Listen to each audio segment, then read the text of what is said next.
Our guest is Howard Lim. He's the president of How Creative, and he is a business and branding expert.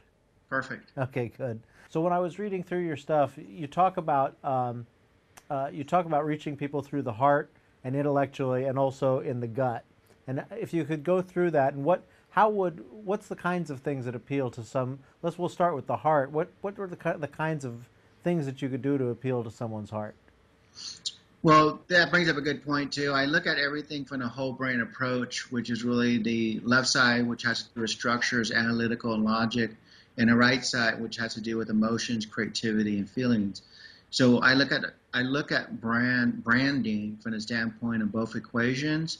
To answer your question, when it comes to the heart, people always respond first through emotions, and then secondly by facts. So let's just say that you have a product on a shelf.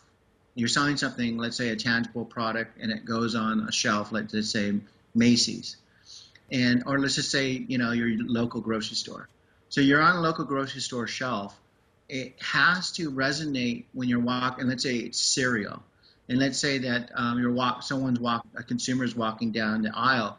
It has to resonate with them emotionally first. There has to be some draw. So that a lot has to do a lot with colors, typography, the layout, or the images like photos. And so there's something about it that really draws them in and goes, wow, this actually can fulfill my personal taste, whatever it may be. But let's just say that the person's walking by, that has to hit them emotionally first.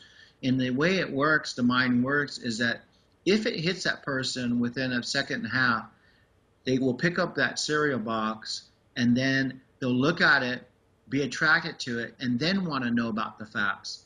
Turn it to the side, look at nutrition, or turn it to the back of the box or the package itself. So emotions always have to happen first. And that's the way we're designed. I mean, even, when it comes to people in a stock market, it's really emotion driven. Okay, so that's sort of the heart. You immediately identify, I feel good about doing business with this company. The next step of this would be then to appeal to people's intellect. Okay. And that's the part I think I understand the best, and I think most people do. But maybe how do you think about this? Well, the first thing is, you're right. The perception is, can I trust this company? Mm-hmm. The trust is the biggest factor, and it's a shortcut to a buying decision. So if they don't have the trust factor, and if you're not presenting the trust factor, unfortunately, you left money on the table and someone's checked out or moved to another competitor.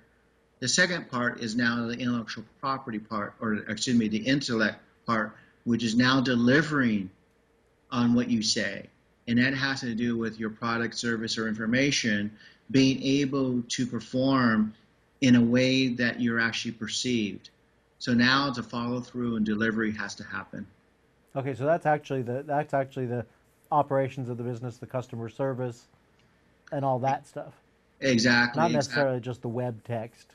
exactly. That has to do with what I call, like, what's the customer flow through from beginning to end.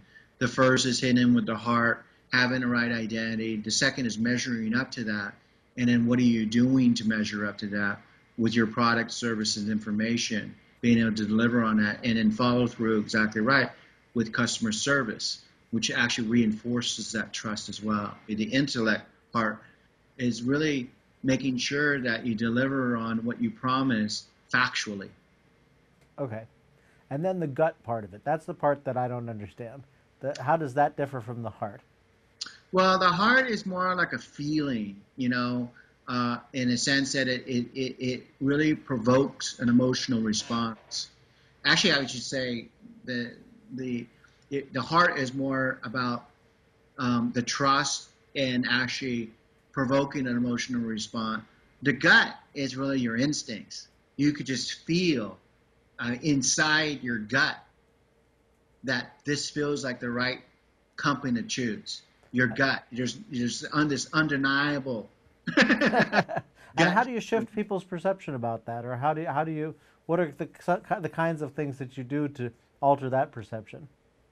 Well, the way that we alter that perception, it all has to do with aligning what their core is, what are they bringing to the market that has a value and it differentiates, from their competitors, and then create an alignment to the identity, how they're actually being seen, and then influence the consumer in their image through channels. Let's say website, let's say brochure, let's say advertising, let's say radio, let's say print, let's say social media. These are all opportunities, which I call engagement points, to influence the consumer.